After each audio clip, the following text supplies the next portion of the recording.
இன்னைக்கு நம்ம பார்க்க போற தலைப்பு பாத்தீங்க அப்படின்னா மேம்பாட்டுல என்விரான்மெண்டல் அண்ட் ஃபெமினிஸ்ட் பெர்ஸ்பெக்டிவ்ஸ்.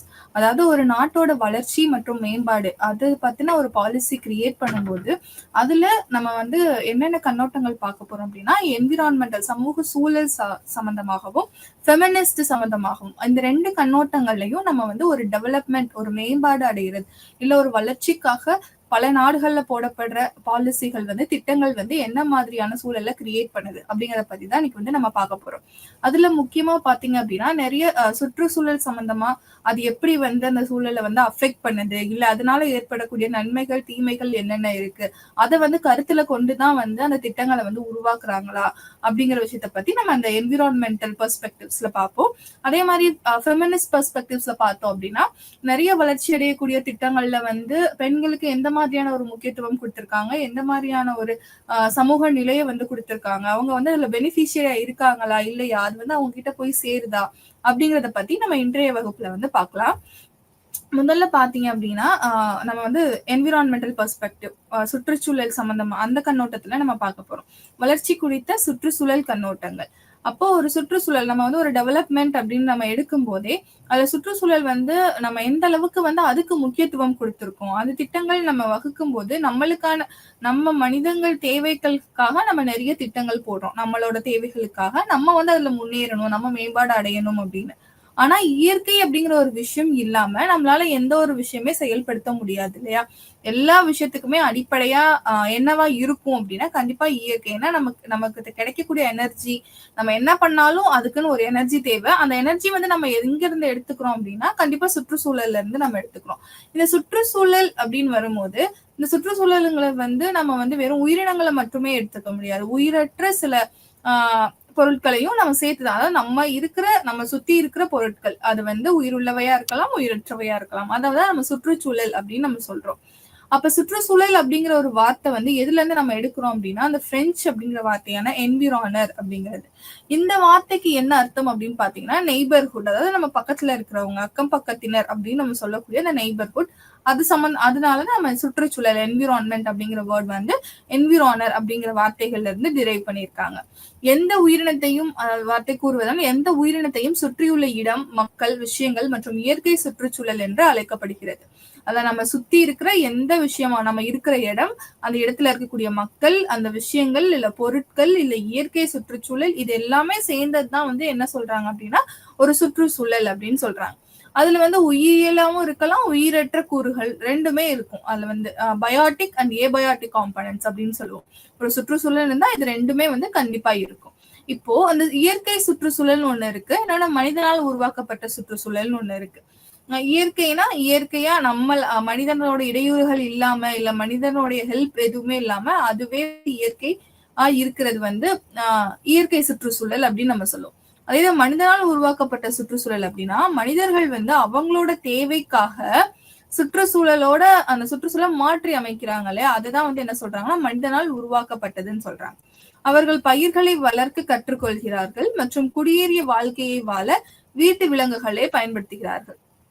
விளைச்சலை அதிகரிக்க அவர்கள் உரங்கள் மற்றும் பூச்சிக்கொல்லிகளை பயன்படுத்துறாங்க. இப்ப இயற்கையா வந்து ஒரு இடத்துல நம்ம வந்து முன்னாடி பார்த்த மாதிரி முன்னாடி இருக்க வகுப்புகள்ல பார்த்திருக்கோம் எப்படி வந்து மனிதர்கள் வந்து அக்ரிகல்ச்சர் கத்துக்கிட்டாங்க, எப்படி வந்து பயிரிடுதல் கத்துக்கிட்டாங்க. அப்ப வந்து ஃபர்ஸ்ட் அவங்க எப்படி இருக்காங்க, முன் சமூகத்துல வந்து ஹண்டர்ஸ் அண்ட் கேதரர்ஸ் அப்படிங்கிற ஒரு சொசைட்டில தான் அவங்க மக்கள் வந்து வாழ்ந்துட்டு இருந்திருப்பாங்க.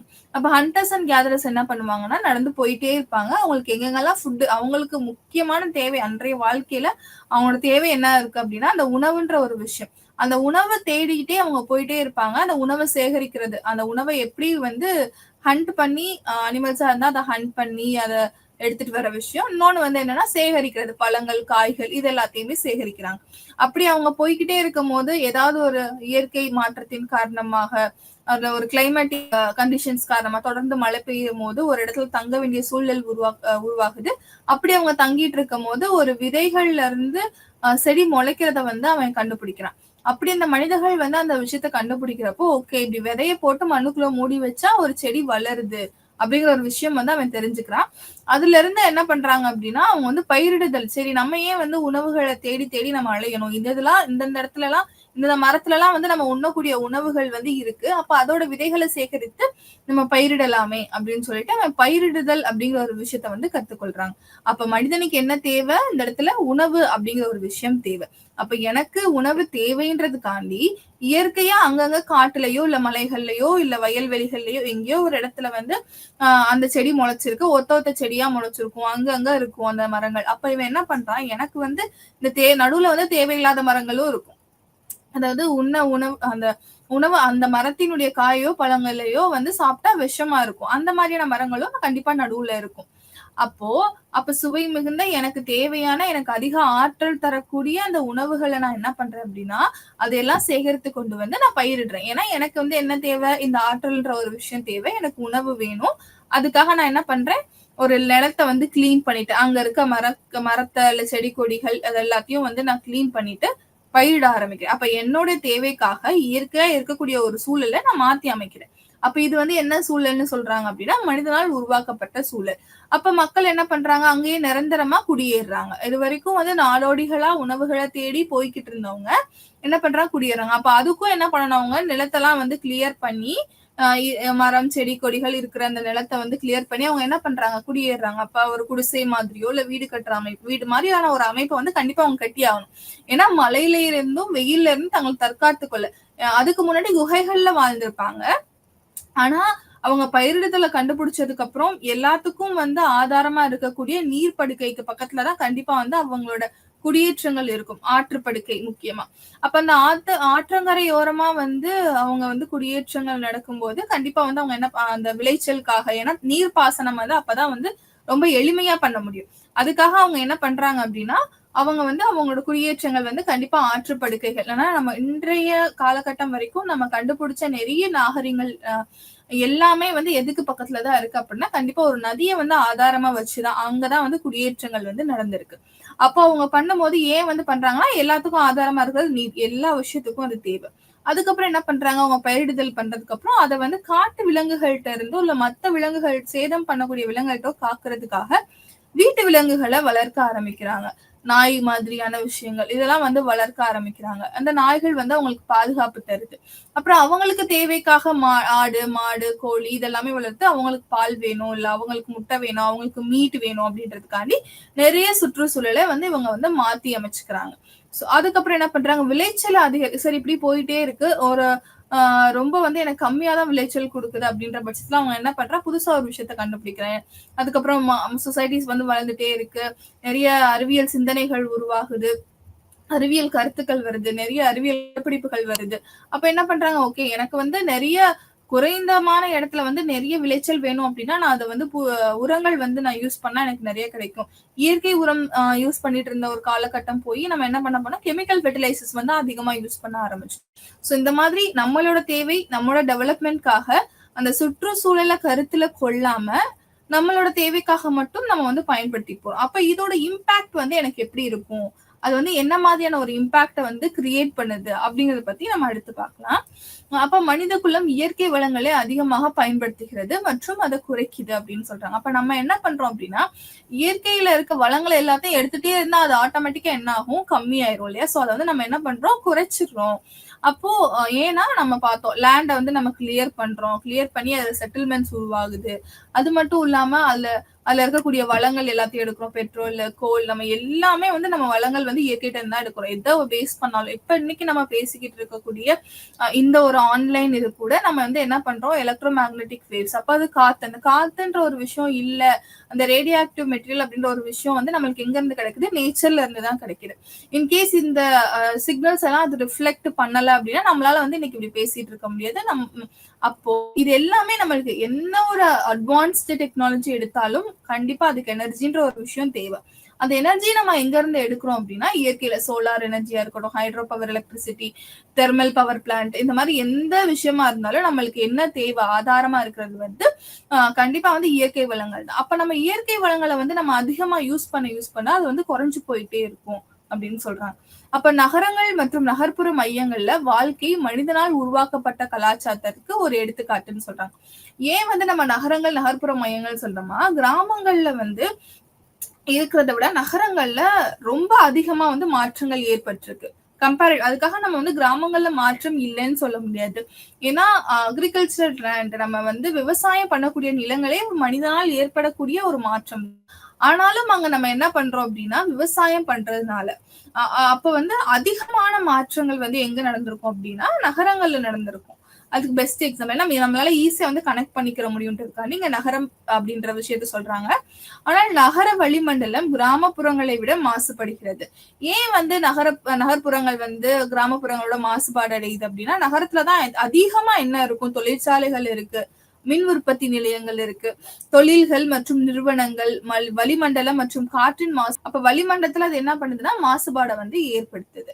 அது மட்டும் இல்லாம மனிதர்களின் அடிப்படை தேவைகள் வந்து வீடு, நீர், சுகாதாரம், போக்குவரத்து, தகவல் தொடர்பு, உணவு, ஆற்றல், கல்வி மற்றும் சுகாதாரம் இயற்கையான முறையில் அமைக்கப்பட்ட கிராமப்புறங்களில் இவை மனிதர்களுக்கு எளிதாக கிடைக்குது.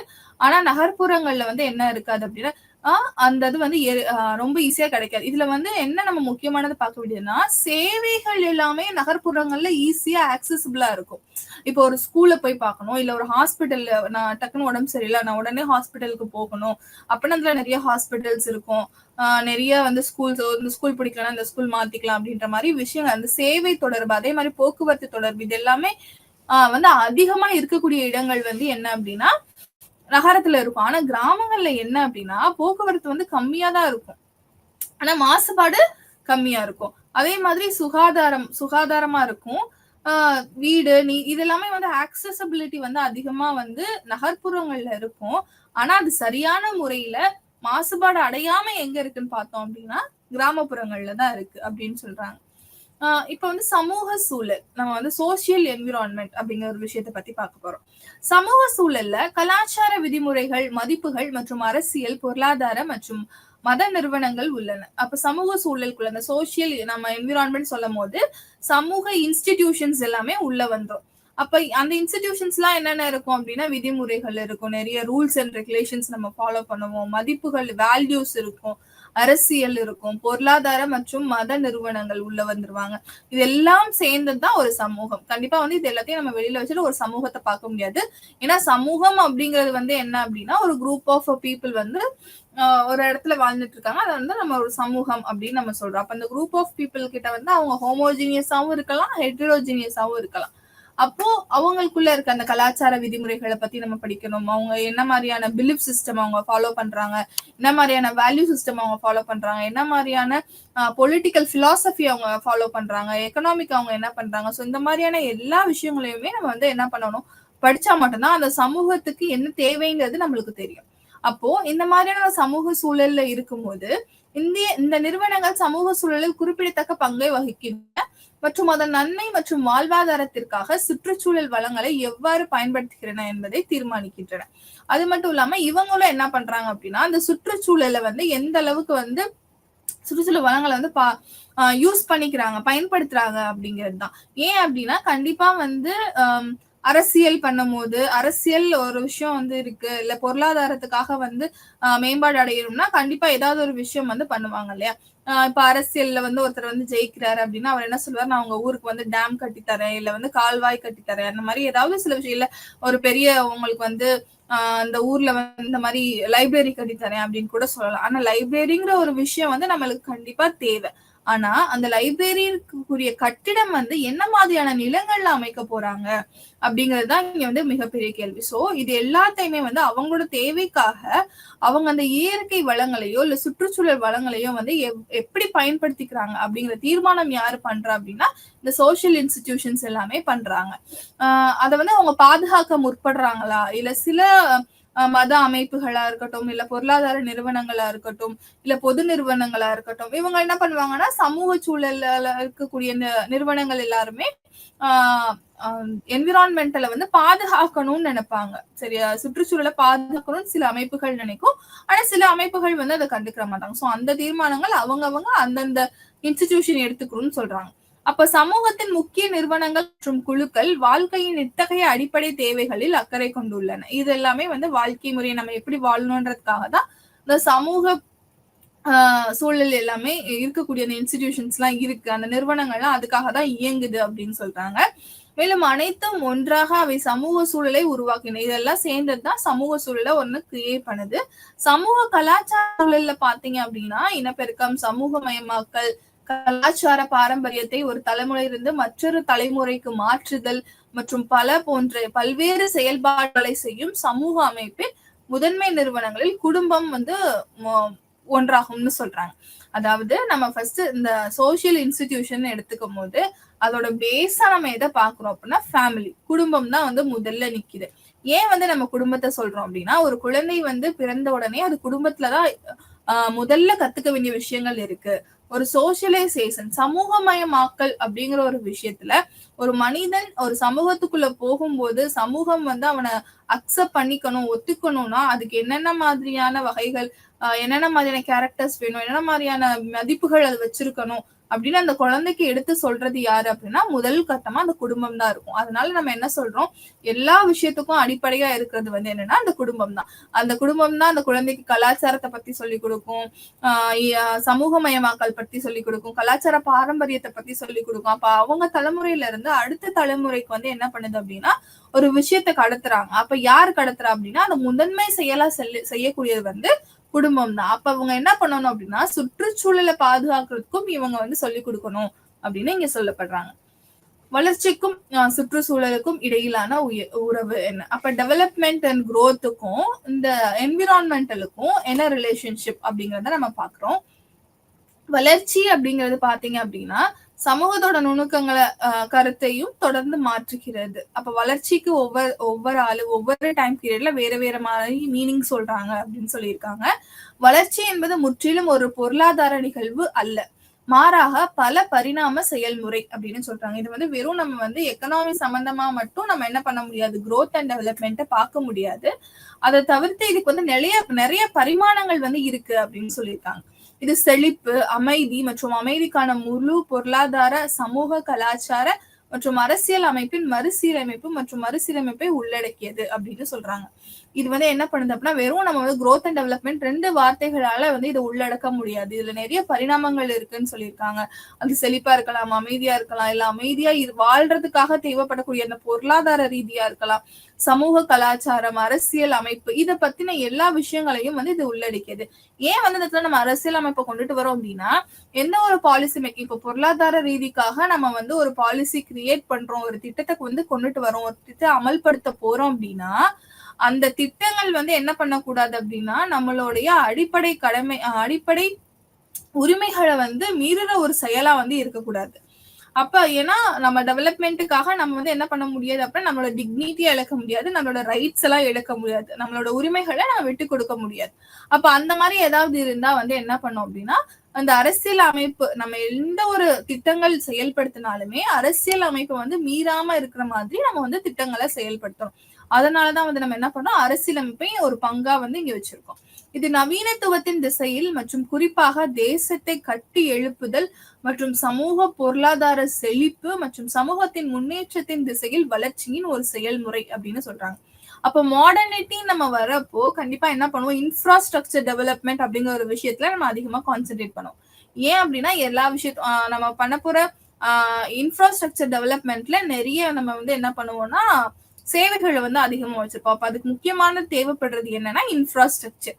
அப்ப அந்த தேசத்தை வந்து ஒரு கட்டி எழுப்புறதுக்கு ரொம்ப அடிப்படையா இருக்குது. நவீனத்துவமும் நம்மளுக்கு வந்து ரொம்ப முக்கியம். அப்ப சமூக பொருளாதார செழிப்பையும் வந்து நம்ம பார்க்கணும், சமூகத்தோட முன்னேற்றமும் பார்க்கணும், வளர்ச்சியையும் பார்க்கணும். இது மட்டுமே நம்ம பார்த்துட்டு இருக்காம சுற்றுச்சூழலையும் நம்ம பார்க்கணும்.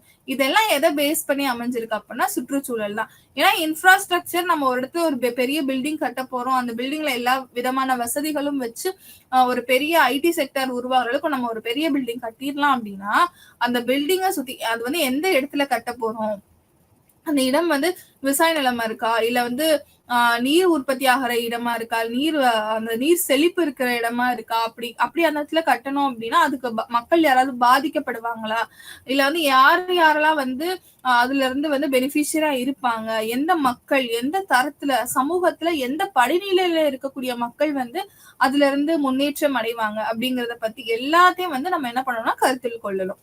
அது மட்டும் இல்லாம பொருள் மற்றும் சமூக வறுமை ஆகிய சுற்றுச்சூழல் பேரழிவிற்கு 2 முக்கிய காரணங்களே அடையாளம் காணப்படுகின்றது. அதாவது பொருள் மற்றும் சமூக வறுமை அப்படின்னு சொல்லப்படுறோம். இது வந்து இது ரெண்டுத்துக்கும் ஆகிறதுக்கு முக்கியமான காரணம் என்ன அப்படின்னா சுற்றுச்சூழலோட பேரழிவு தான் அப்படின்னு சொல்றாங்க. பொருத்தமான வாழ்க்கை சூழல் இல்லாமல் வளர்ச்சி வந்து சாத்தியமற்றது.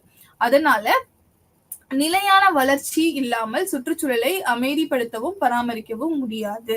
ஆனா நம்ம என்ன பண்ணணும் அப்படின்னா ஒரு பொருத்தமான வாழ்க்கை சூழல் இல்லாம வந்து நம்ம என்ன பண்ண முடியாதுன்னா வளர்ச்சி வந்து அடைய முடியாது. ஆனா நிலையான அதுக்காக நம்ம வந்து வளர்ச்சி அடையாம இருக்க முடியுமானா அப்படி இருக்க முடியாது. ஏன்னா நிலையான வளர்ச்சி இல்லாம நம்மளால என்ன பண்ண முடியாதுன்னா ஒரு சுற்றுச்சூழலை வந்து அமைதிப்படுத்த முடியாது.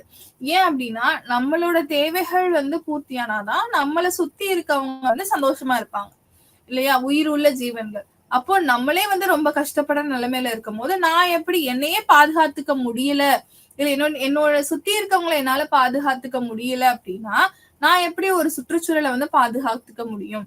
அதுவே வந்து ஒரு பெரிய கேள்விக்குறியா இருக்கு. அப்போ நானும் வளர்ச்சி அடையணும், சுற்றுச்சூழலையும் வந்து நான் என்ன பண்ணணும்னா பாதுகாத்துக்கணும், அதை வந்து பராமரிக்கணும் அப்படின்னு சொல்லப்படுது.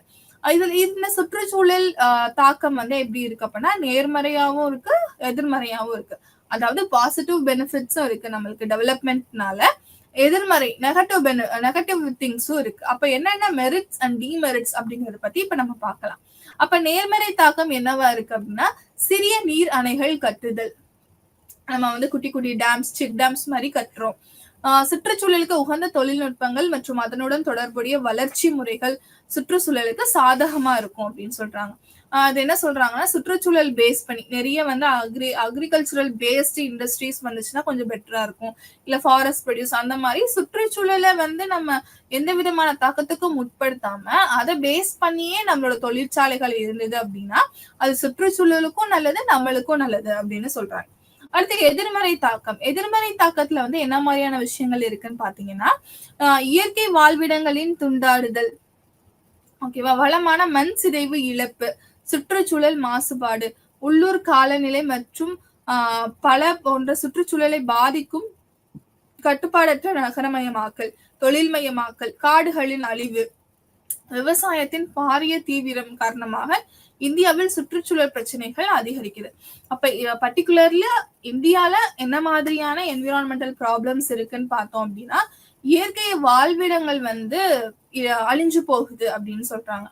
ஏன் அப்படின்னா இப்ப நம்ம ஃபார் எக்ஸாம்பிள் செக் டேம்ஸே கட்டுறோம்னு வச்சுக்கோங்களேன். ஒரு குட்டியா ஒரு டேம் கட்டினா அது கண்டிப்பா நம்ம எங்க கட்டிருப்போம், ஒரு ரிவருக்கு குறுக்காலதான் கட்டியிருப்போம் இல்லையா. அப்ப அந்த ரிவர் வர வழியில இந்த தண்ணி வந்து போற வழியில அது என்ன ஆகும், இயற்கையாவே காடுகள் இருக்கும். அப்ப நம்ம அந்த காடுகளை அழிச்சு நம்ம அந்த இடத்துல ஒரு பெரிய டேம் கட்டும் போது அந்த பிளேஸனா அந்த அந்த இடத்துல வாழக்கூடிய உயிரினங்கள் வந்து இல்லாம போயிடும். சில நேரங்கள்ல அந்த உயிரினங்கள் வந்து அந்த சுற்றுச்சூழலுக்கு தேவையான ஒரு விஷயமா இருக்கும். இல்ல அந்த ஃபுட் செயின் சொல்லுவோம் இல்லையா, அந்த ஃபுட் செயின்ல வந்து ரொம்ப முக்கியமான ஒரு இடத்துல இருக்கலாம். அப்ப அந்த மாதிரியான சூழல்ல என்ன ஆகும் அப்படின்னா கடைசியில வந்து அது யாரைத்தான் பாதிக்கும்னா மனிதர்களையும் தான் பாதிக்கும். அப்ப சுற்றுச்சூழலையும் பாதிக்கும். அப்ப அந்த சுற்றுச்சூழல் வாழக்கூடிய அனிமல்ஸ்க்கு பிரச்சனை, அவ்வளோ மரங்கள் அழிக்கப்படுது. அப்ப அந்த மரங்கள் வந்து என்ன ஆகும், மரங்கள் அழிக்கப்படுறதுனால கார்பன் டை ஆக்சைடு வந்து அட்மாஸ்பியர்ல ரொம்ப அதிகமா இருக்கும். ஏன்னா அவ்வளவு மரங்கள் இருக்கிற இடத்துல வந்து அது உறிஞ்சப்படுது. அது அந்த செயலை வந்து அப்ப யாரு செய்வா, அந்த ஒரு 500 மரங்களை வெட்டி எடுத்துட்டு ஒரு டேம் கட்டுறாங்கன்னு வச்சுக்கோமே, அப்ப அந்த 500 மரங்கள் செய்யக்கூடிய வேலையை அந்த இடத்துல யாரு செய்வா அப்படிங்கிற ஒரு கேள்விக்குறி வருது. அப்ப அது என்ன ஆகும் அப்படின்னா சுற்றுச்சூழல வந்து மாசுபாடு அடையப்படுது. நகரமயமாக்கல், நிறைய பில்டிங்ஸ் நகரமயமாக்கல்னா அர்பனைசேஷன் நடக்குது, பில்டிங்ஸ் வருது, அப்போ வாட்டர் பொல்யூஷன் நடக்கும், ஏர் பொல்யூஷன் நடக்கும், தொழில் மயமாக்கல், காடுகள் வந்து அழிக்கப்படுது, விவசாயம் வந்து அதிகமா இன்டென்சிவ் அக்ரிகல்ச்சர்னு சொல்லுவாங்க இல்லையா, அதிகமான விவசாயங்கள் பண்ணும்போது அந்த காடுகள் நிலங்கள் அந்த காட்டொட்டி இருக்கிற நிலங்கள் வரைக்கும் நம்ம என்ன பண்ணுவோம் அப்படின்னா அந்த அந்த லேண்ட் எல்லாம் கிளியர் பண்ணிட்டு நம்ம அக்ரிகல்ச்சருக்கு வந்து யூஸ் பண்றோம். அப்ப அந்த காடுகள் ஒட்டி இருக்கிற இடங்கள்லயும் சில அனிமல்ஸ் வாழும் அந்த என்விரான்மெண்ட்ல, அந்த பர்டிகுலர் என்விரான்மெண்ட்ல. சோ அங்க இருக்க அனிமல்ஸ் வந்து அழிக்கப்படுது. பிளஸ் வந்து ஹியூமனுக்கும் அந்த காட்டு விலங்கு, ஏன்னா பார்டர்ல இருக்கிறதுனால காட்டு விலங்குகள் வந்து அந்த இடத்துல வந்து வரப்போக இருக்கும். அப்போ அந்த ஹியூமனுக்கும் அனிமலுக்கும் வந்து ஒரு கான்ஃபிளிக்ட் ஏற்படுது. நிறைய அந்த அனிமலுக்கும் உயிரிழப்பு இருக்கும், ஹியூமன்ஸே உயிரிழப்பு. ஸோ இந்த மாதிரி நிறைய சமூக பிரச்சனைகள் வந்து என்விரான்மெண்டல் சம்பந்தமா நிறைய இஷ்யூஸ் வந்து இருக்கு அப்படின்னு சொல்றாங்க.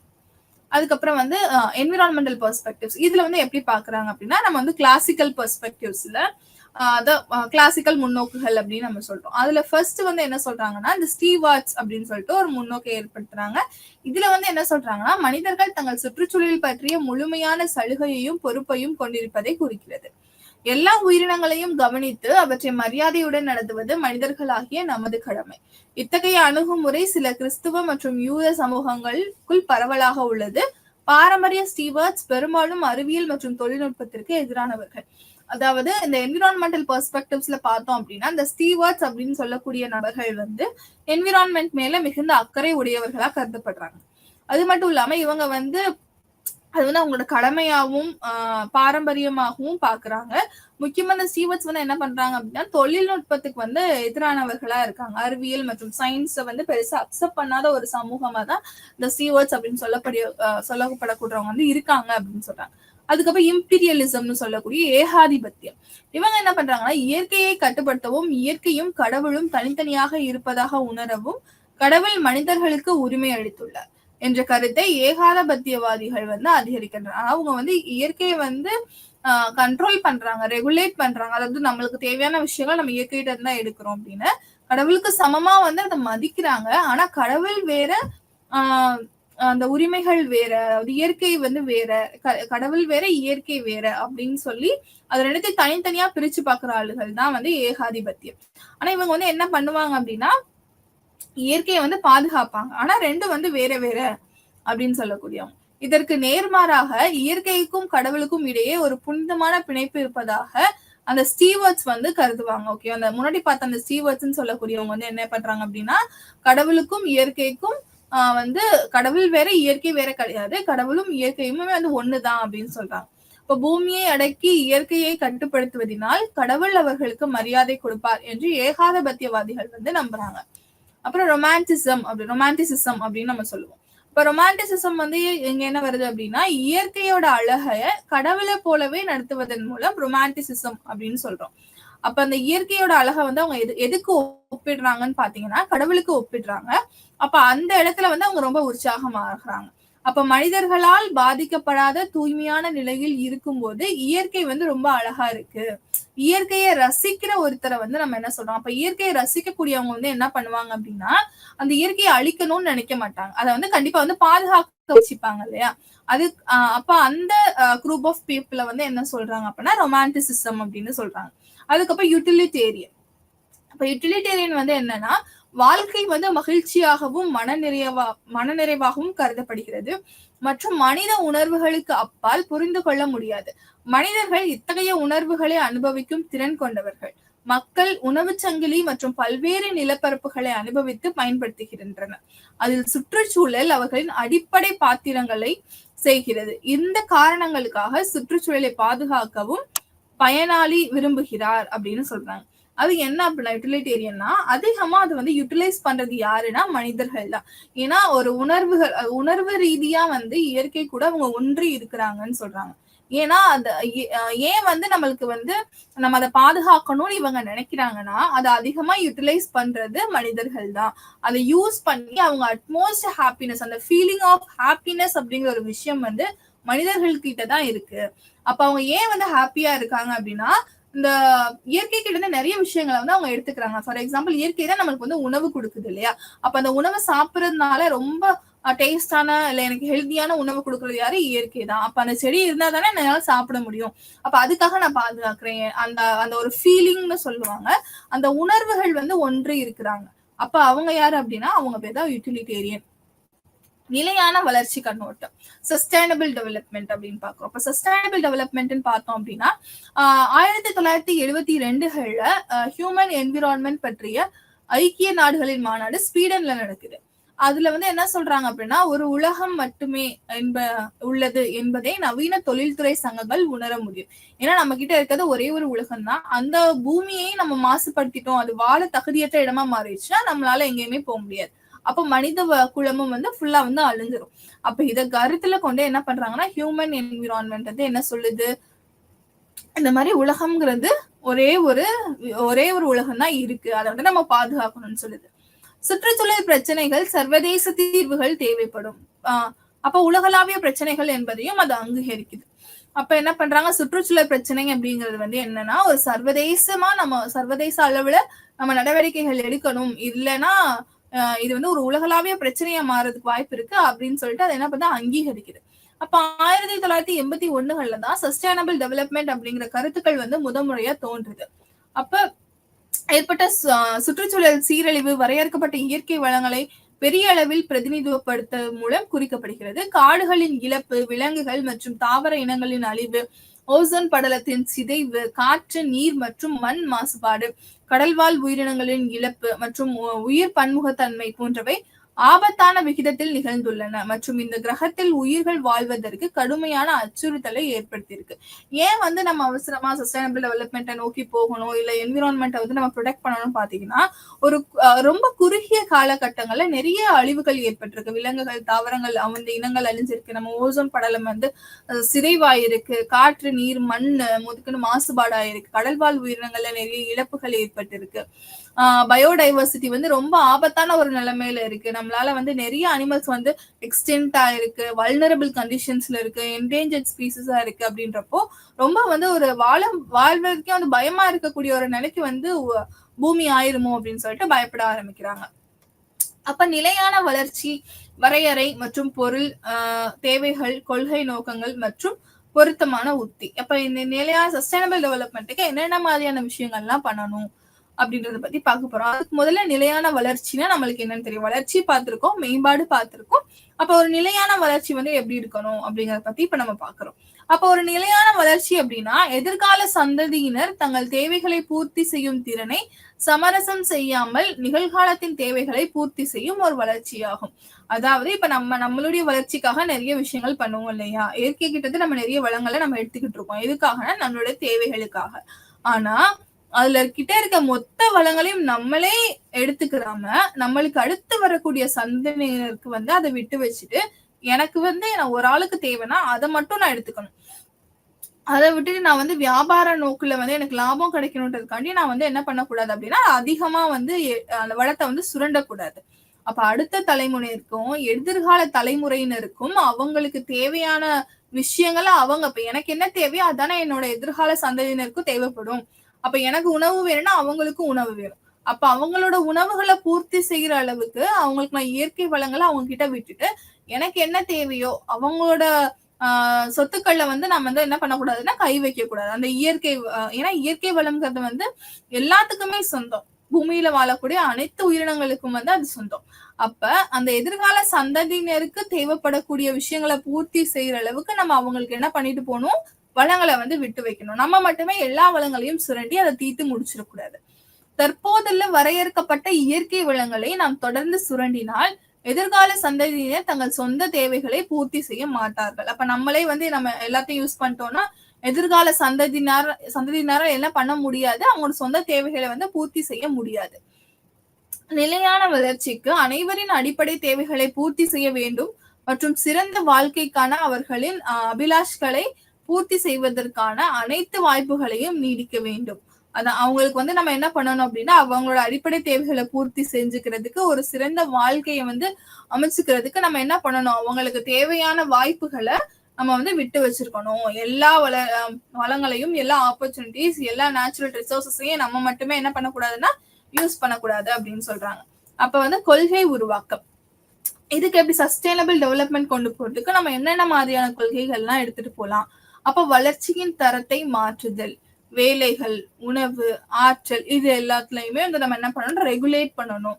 நீர் மற்றும் சுகாதாரத்தின் அத்தியாவசிய தேவைகளை பூர்த்தி செய்தல், மக்கள் தொகையின் நிலையான நிலையை உறுதி செய்தல், வளர் வளம் மறுசீரமைக்கும் தொழில்நுட்பத்தை பாதுகாத்தல் மற்றும் மேம்படுத்துதல் மற்றும் ஆபத்தை நிர்வகித்தல் மற்றும் முடிவெடுப்பதில் சுற்றுச்சூழல் மற்றும் பொருளாதாரத்தை இணைத்தல்.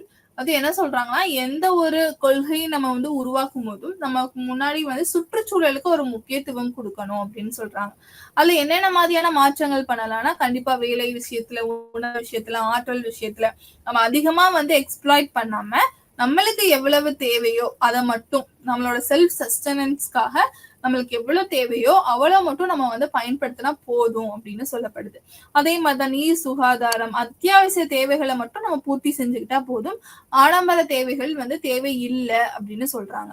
அது மட்டும் இல்லாம தொழில்நுட்பத்தை வந்து மறுசீரமைக்கணும். அதோட ரூல்ஸ் அண்ட் ரெகுலேஷன்ஸ் கரெக்டா வந்து இப்போ வந்து ஒரு தொழிற்சாலை இருக்கு அப்படின்னா அந்த கழிவுநீர் வந்து கரெக்டா சுத்திகரிக்கப்பட்டு தான் வெளியேறுதா, அதை இன்ஸ்பெக்ட் பண்றவங்க அதை கரெக்டா பண்ணி அந்த ரிப்போர்ட்டை வந்து கரெக்டா சப்மிட் பண்ணணும். கழிவுகளை வந்து என்ன மாதிரியான டிஸ்போஸ் பண்றாங்க, திடக்கழிவுகளை எப்படி டிஸ்போஸ் பண்றாங்க, திரவ கழிவுகளை அவங்க எப்படி டிஸ்போஸ் பண்றாங்க, அதெல்லாம் வந்து அரசு சொல்லப்படக்கூடிய நெறிமுறைகளை வந்து ஃபாலோ பண்ணுதா, இது எல்லாமே கொள்கை உருவாக்கத்திலயும் சேர்ந்து இருக்கணும். அப்படி பண்ணலைன்னா அவங்களுக்கு என்ன மாதிரியான தண்டனை கொடுக்குறாங்க, சிவியரா இருக்கா, அந்த மாதிரியான விஷயங்களையும் வந்து நம்ம கருத்துல கொள்ளணும். ஏன் அப்படின்னா அந்த அவங்க வந்து ஒரு லெத்தாஜிக்னஸா இருந்தாங்க அப்படின்னா அதை சரியா சுத்திகரிக்கப்பட்டு வெளியிடலைன்னா பாதிக்கப்படக்கூடியது நம்ம மட்டும் இல்ல, நம்மளோட சேர்ந்து அந்த இயற்கை வளமும் தான்.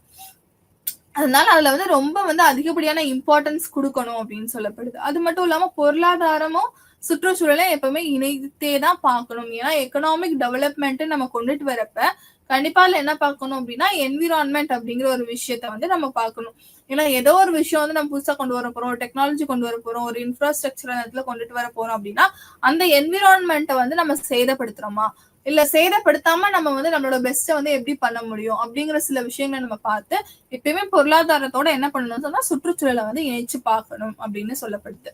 இப்ப பெண்ணியம் அணுகுமுறை, ஃபெமினிஸ்ட் பெர்ஸ்பெக்டிவ்ஸ் பத்தி நம்ம பார்க்கணும். அப்ப ஃபெமினிஸ்ட் பெர்ஸ்பெக்டிவ் அப்படின்னு பார்த்தோம் அப்படின்னா இதுல ஃபர்ஸ்ட் வந்து WID மற்றும் WAD அதோட எழுச்சியை பத்தி சொல்றாங்க. WID அப்படின்னா விமென் இன் டெவலப்மெண்ட், WAD அப்படின்னு பார்த்தோம்னா விமென் அண்ட் டெவலப்மெண்ட். அப்ப விமென் இன் டெவலப்மெண்ட்டுக்கும் விமென் அண்ட் டெவலப்மெண்ட்டுக்கும் என்ன வித்தியாசம்? அதாவது விமென் இன் டெவலப்மெண்ட்னா டெவலப்மெண்ட்டுக்குள்ள ஃபர்ஸ்ட் விமனை கொண்டுட்டு வர்றது. ஏன்னா அவங்க டெவலப்மெண்ட்டோட பார்ட்லயே அவங்க இல்ல.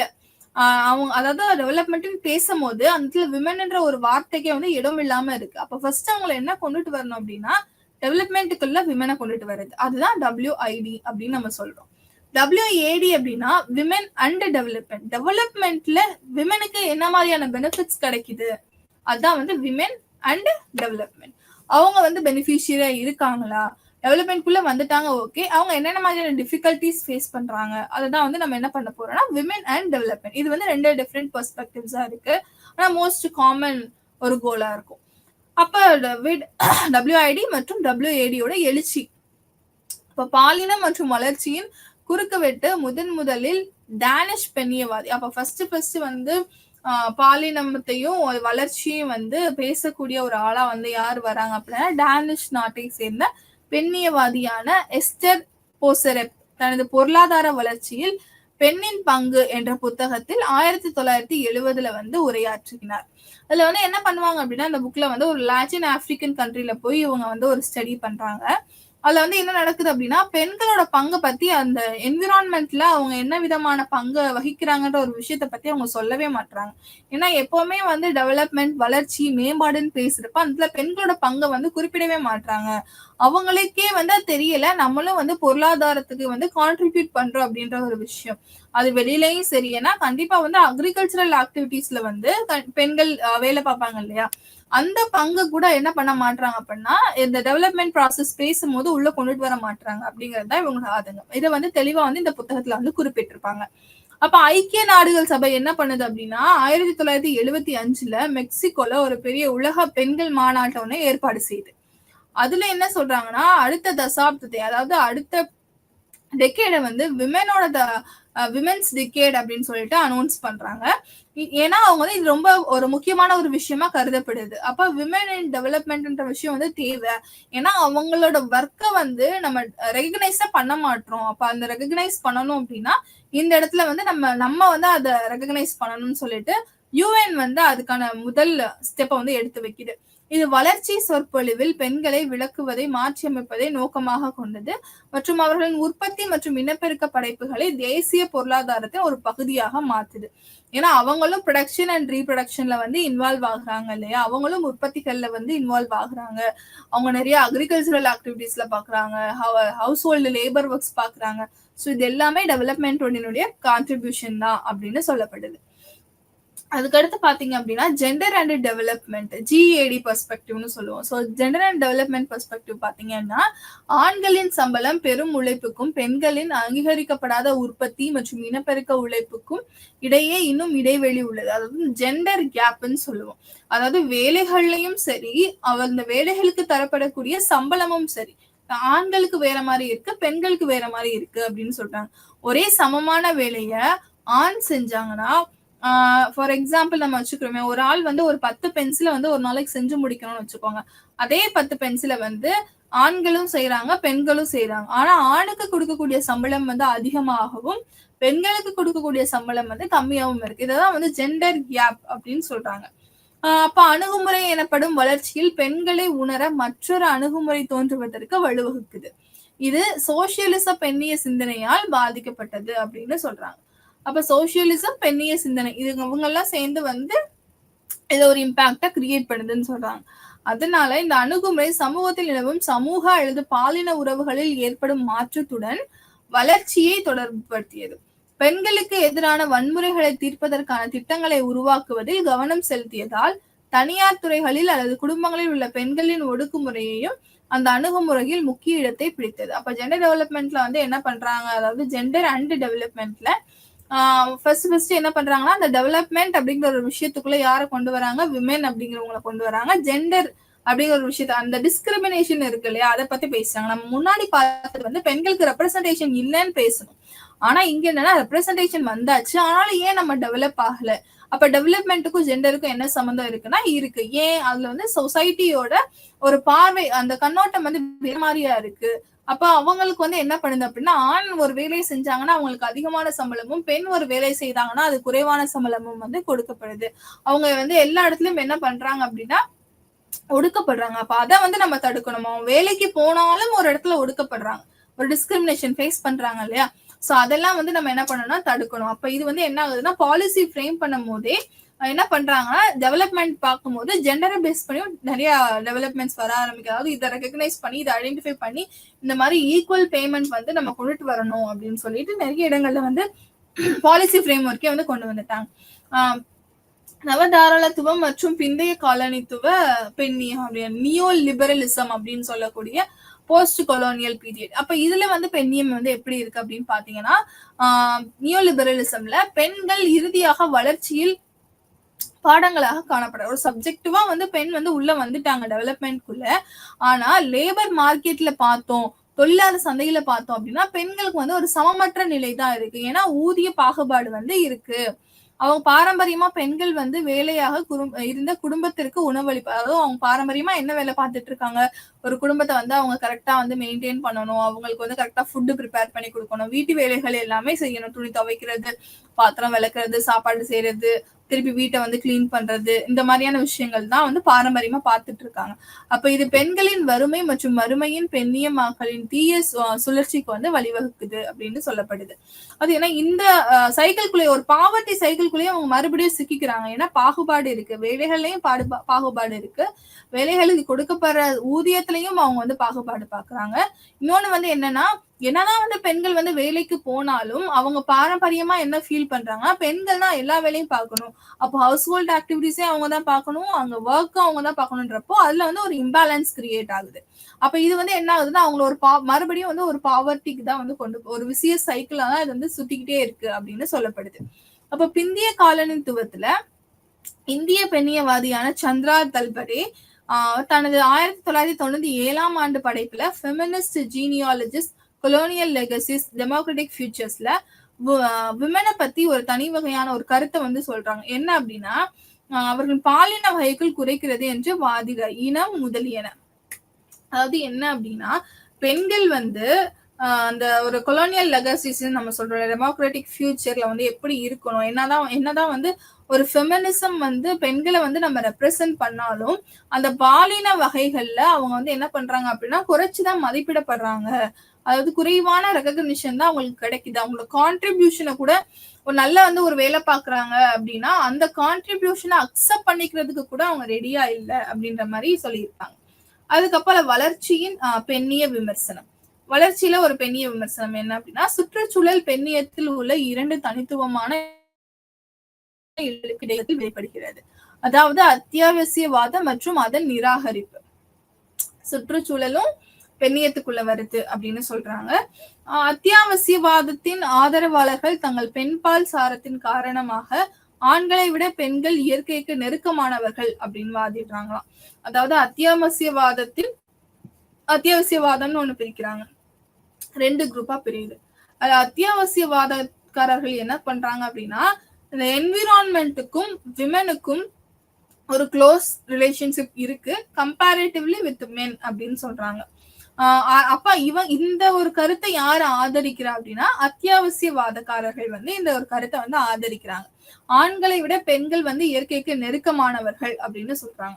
அப்ப இயற்கையை பாதுகாப்பதற்காக அத்தியாவசியவாதத்தின்படி பெண்கள் நம்பிக்கையின் கதிராக வெளிப்படுகிறார்கள்.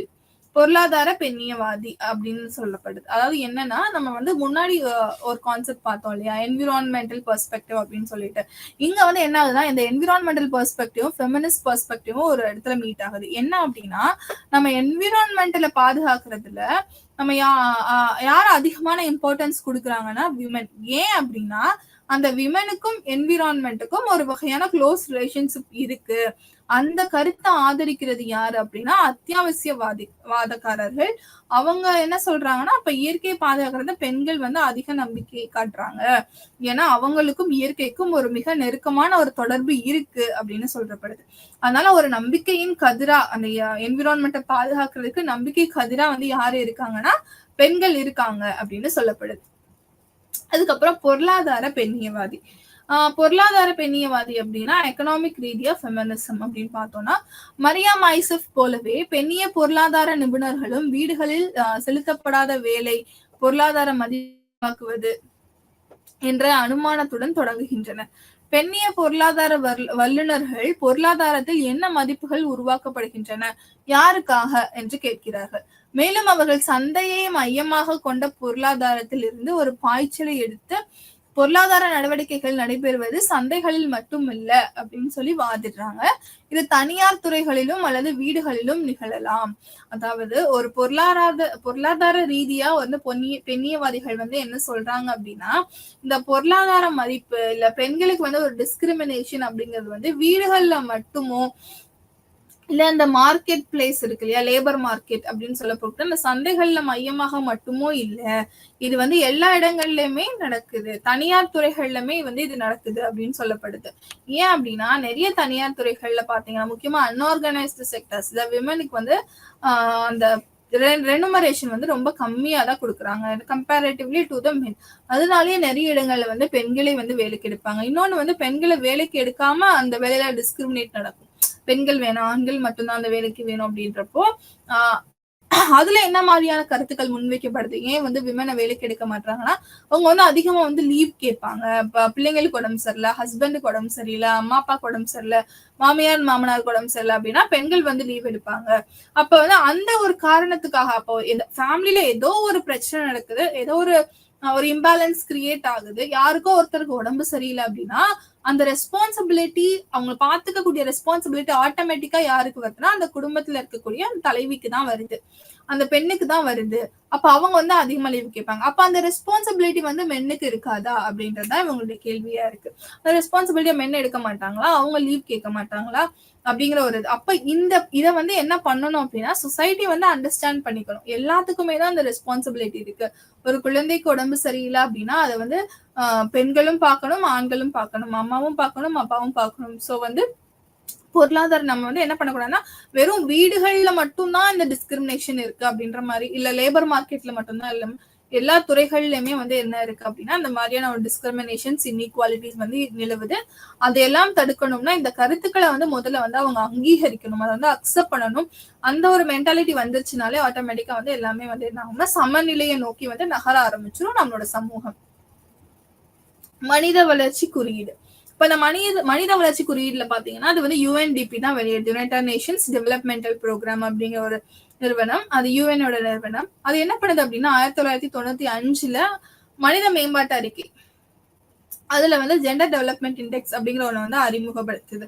இதுல வந்து என்ன பாக்குறோம் அப்படின்னா பாலின இடைவெளியை வந்து நிவர்த்தி செய்யுது. அப்ப இந்த அதிகமா ஜிடிஏ ஜெண்டர் டெவலப்மெண்ட் இண்டெக்ஸ் உள்ள நாடு எதுன்னு பாத்தீங்க அப்படின்னா ஸ்வீடன் தான்.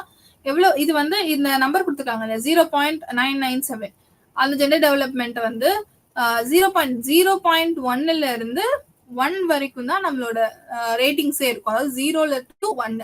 அப்ப அதிகமா வச்சிருக்கிறது 0.997, அது நியர்லி 1. அது யார் அப்ப ஃபர்ஸ்ட் பிளேஸ்ல வந்து யார் வச்சிருக்காங்க அப்படின்னா ஸ்வீடன் வச்சிருக்கு.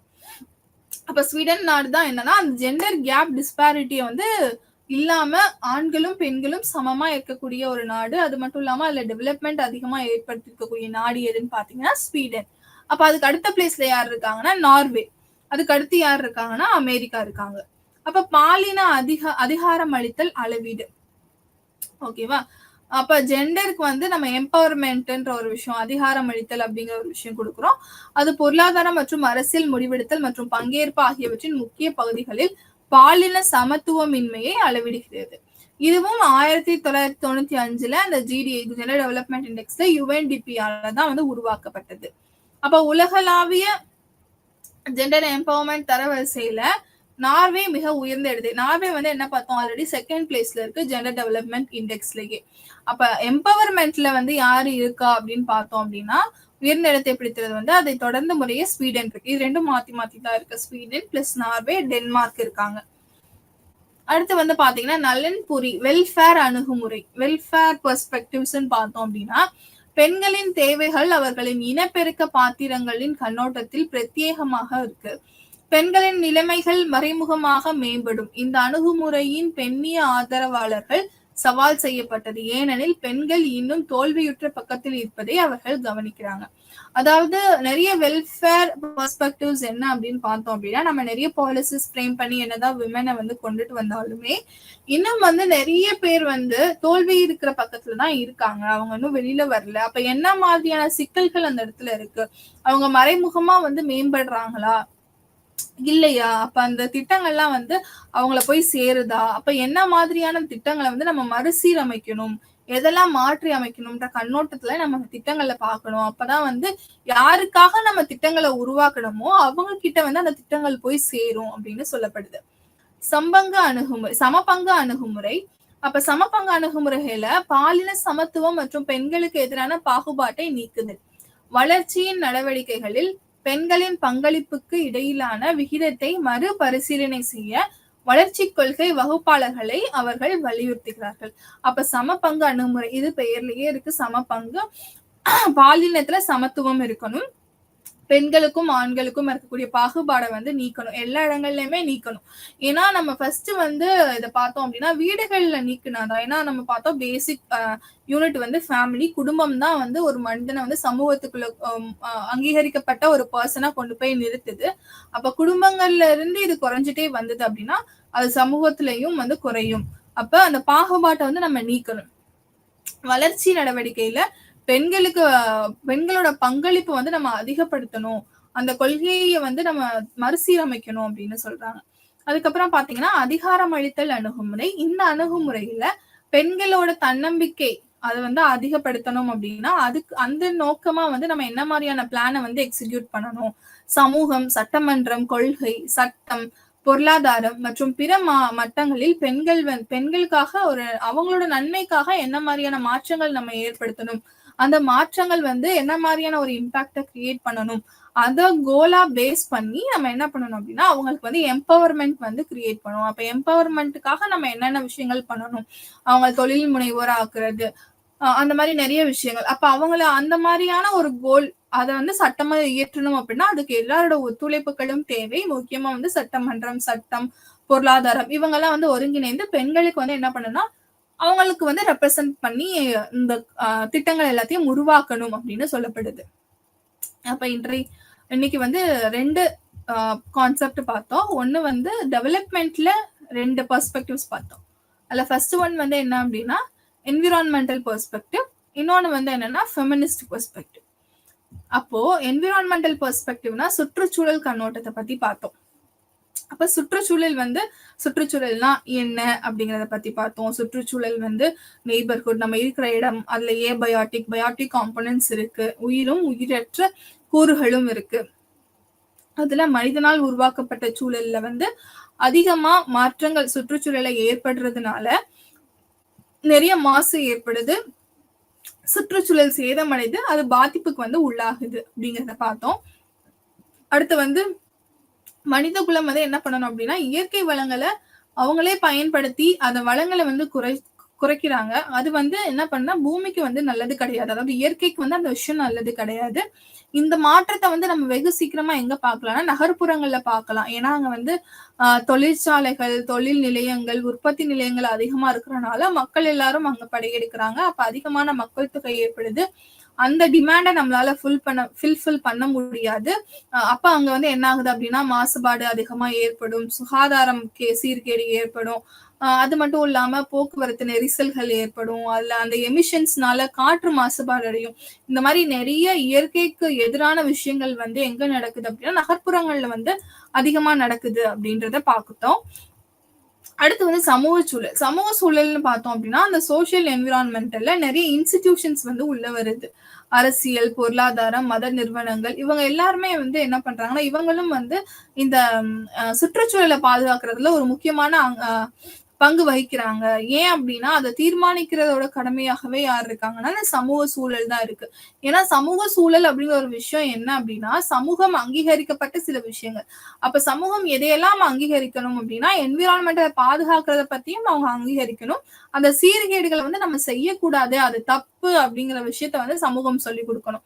அப்ப அது மட்டும் இல்லாம சமூகத்தோட முக்கிய நிறுவனங்கள் வந்து வாழ்க்கையில வந்து தேவையான விஷயங்கள்ல மாற்றத்துக்கு வந்து அது ஹெல்ப் பண்ணுது. அதே மாதிரி சுற்றுச்சூழலை பாதுகாக்கிறதுலயும் அது வந்து ஒன்றிணையணும் அப்படின்னு சொல்லப்படுது.